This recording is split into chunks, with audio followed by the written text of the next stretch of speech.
Und dass ihr dann so Pi mal Daumen die lange Note so haltet und schon anfangt zu schwimmen. Wie lang ist die genau? Hallo und herzlich willkommen auf Veras Blockflöten-Kanal. Und herzlich willkommen zu einem weiteren Video aus der Serie Hör mal hin, Rhythmus. Und da habe ich heute ein ganz konkretes Beispiel für euch. Das ist ein typisches Beispiel für schwierige Rhythmen, also bleibt unbedingt dran.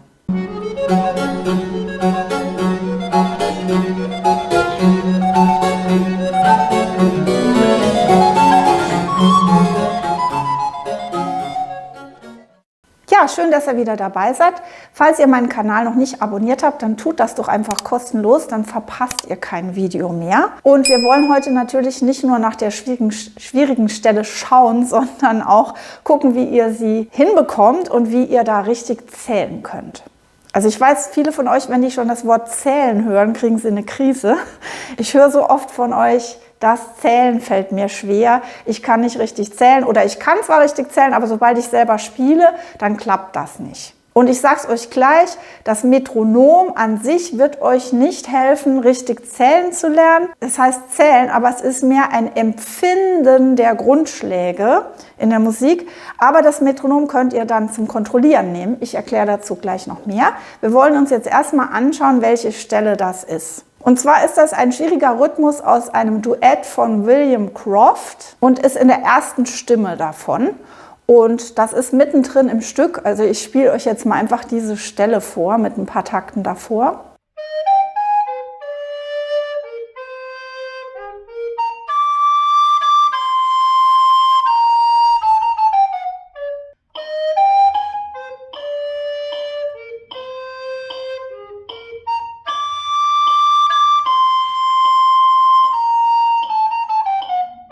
Und da ist eine Stelle nochmal in dieser Stelle, die besonders schwierig ist. Dazu kommen wir gleich. Aber wir wollen uns erstmal den Anfang anschauen, von da, wo ich euch das jetzt vorgespielt habe. Da haben wir diese Achtelnoten und dann haben wir punktierte Viertelnoten, Achtel, punktierte Viertelnote, Achtel. Und wie lange müsst ihr die genau halten?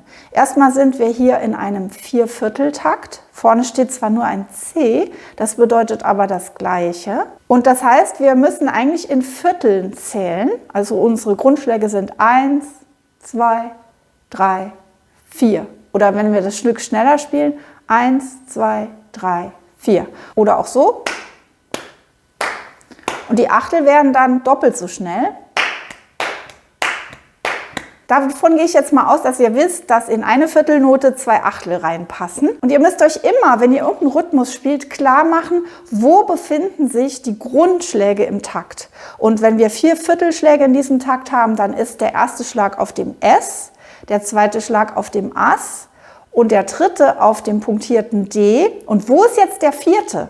Der ist nämlich nicht bei dem nachfolgenden B, denn das D hat hier 1,5 Schläge. Das heißt, der vierte Schlag befindet sich da sozusagen, wo der Punkt ist. Also der Punkt und die Achtelnote zusammen sind unser vierter Schlag, kann man sagen. Also der Punkt und die Achtelnote zusammen sind unsere vierte Zählzeit.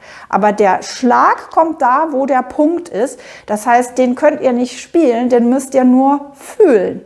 Und das ist, was ich meine mit Zählen. Das ist mehr ein Spüren von Impulsen, als dass man wirklich mathematisch irgendwie rechnen muss. Es ist auch nicht erforderlich, dass ihr beim Spielen denkt 1, 2, 3, 4, sondern ihr könnt einfach denken bum, bum, bum, bum. Dazwischen spielt ihr dann die Noten rein, also bam, bam, bam, bam, bi, bam. So, das klappt vielleicht noch in dem Takt und in dem nachfolgenden bis zu diesem hohen D, was dann eine Überbindung zum nächsten Takt hat.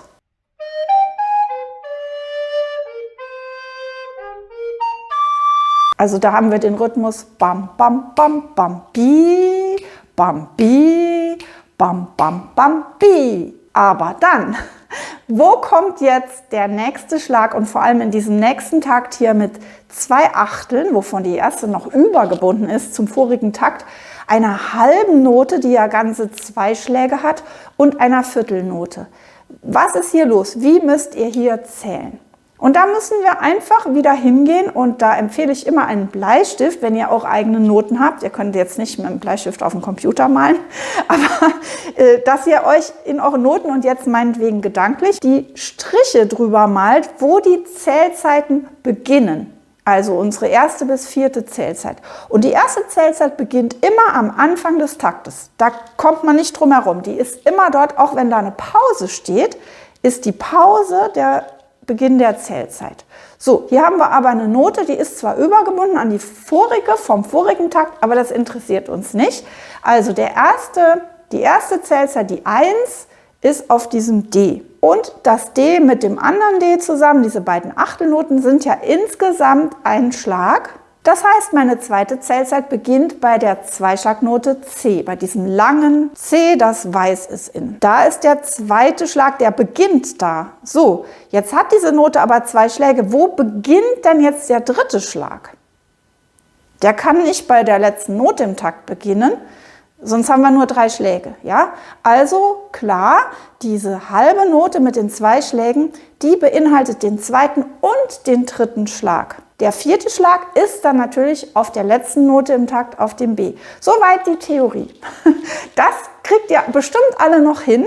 Und jetzt geht es aber beim Spielen trotzdem oft schief. Also ich habe das gerade vergangene Woche mit einer Online-Schülerin gemacht und die ist rhythmisch sehr gut, aber an der Stelle hat sie sich verspielt. Wie das passieren kann, das will ich euch jetzt zeigen.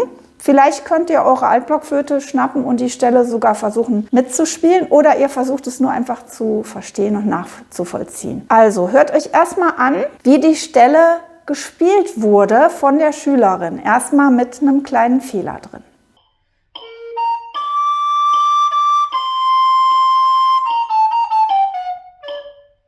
So, was war hier los? Das klang doch eigentlich ganz gut. Die lange Note war lang. Ich glaube, die war sogar lang genug. Und trotzdem war es nicht richtig. Hier ist Folgendes passiert. Der letzte Ton im Takt, dieses B, hat nicht gestimmt vom Zählen her. Man hat die schwierige Stelle bewältigt und dann beim letzten Ton einen Fehler gemacht, nämlich den so schnell gespielt wie eine Achtelnote und war dann viel zu früh beim nächsten Takt.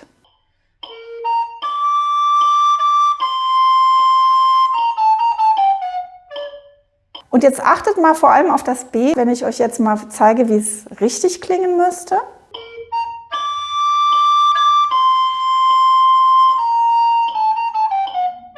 Und was auch oft passiert an so einer Stelle, ist, dass ihr erst tapfer richtig zählt, aber das so lange dauert bei diesen langen Noten, bis ihr plötzlich euren Grundschlag verliert, euer Gefühl für diese Schläge, die dem zugrunde liegen und dass ihr dann so Pi mal Daumen die lange Note so haltet und schon anfangt zu schwimmen, wie lang ist die genau und dann wird das B noch irgendwie hinten dran gebracht, sodass es irgendwie passt. Um euch zu helfen, um so eine Stelle besser hinzukriegen, gebe ich euch folgenden wichtigen Tipp. Ihr müsst darauf achten, nach dieser langen Note, also nach der Passage, wo ihr sehr lange auf einer Note zählen müsst, dass ihr die Note danach nicht zu früh bringt. Wir haben ja gesagt, das B am Schluss des Taktes ist auf den 4. Schlag.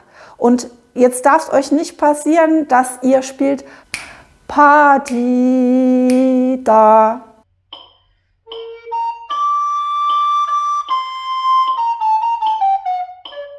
Dann ist nämlich das B zu früh, sondern Pam, Pi, Tam. Also auf den Schlag, auf den Schnipser. Und da könnt ihr jetzt ein Metronom dazu nehmen, denn wenn ihr die Stelle schon innerlich richtig zählt, und das ist echt die Voraussetzung, wenn ihr sagt, ich fühle gar nichts, ich kann mir die Schläge dazu gar nicht vorstellen, obwohl ihr sie immer wieder auch klatscht, das ist sehr wichtig, immer wieder klatschen, ohne die Flöte sich den Rhythmus vorstellen und die Grundschläge vorstellen.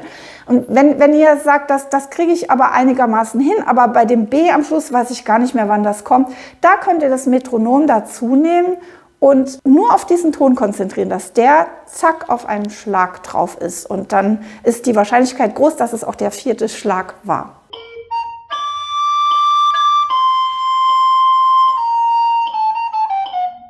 So, ich weiß, das klingt jetzt alles ein bisschen kompliziert vielleicht, ein bisschen überwältigend. Es ist eine schwere Stelle, denn wir haben hier eine Synkope. Das heißt, mitten im Takt kommt so eine lange Note, die dann sehr wichtig wird. Denn diese lange Note, die beansprucht ja so eine lange Zeit, dass der dritte Schlag sozusagen ungehört vorübergeht. Den könnt ihr ja nur euch denken. Solltet ihn möglichst nicht mit dem Körper mitmachen und auch lieber nicht mit dem Fuß. Ich weiß, das sagen viele, ja, dann klopfe ich mit dem Fuß mit, kann man sich oft nicht mehr abgewöhnen. Meinetwegen dann mit dem großen C. Aber besser ist es, ihr stellt euch das innerlich vor. Wenn ihr Lust habt, euch da mal stärker rein zu vertiefen, dann schaut doch mal auf meiner Webseite nach. Da gibt es regelmäßig Workshops in Gruppenverband online. Da nehmen wir verschiedene Themen durch, also nicht nur Fingertraining und musikalische Interpretation, sondern auch Rhythmus. Und da können wir das gemeinsam trainieren. Also schaut mal rein, abonniert am besten meinen kostenlosen Newsletter, dann bekommt ihr direkt immer Bescheid, wenn es irgendein neues Event gibt. Ich hoffe, ich konnte euch so ein bisschen jetzt weiterhelfen bei schwierigen Rhythmen. Es war jetzt natürlich eine ganz konkrete Stelle, aber ich glaube, sowas kommt öfters vor und ich hoffe, ihr könnt das anwenden auf andere schwierig zu spielende Stellen. Wenn euch das Video heute gefallen hat, dann freue ich mich über einen Daumen hoch und wenn wir uns nächstes Mal wiedersehen auf Viras Blockflötenkanal. Bis dahin, tschüss!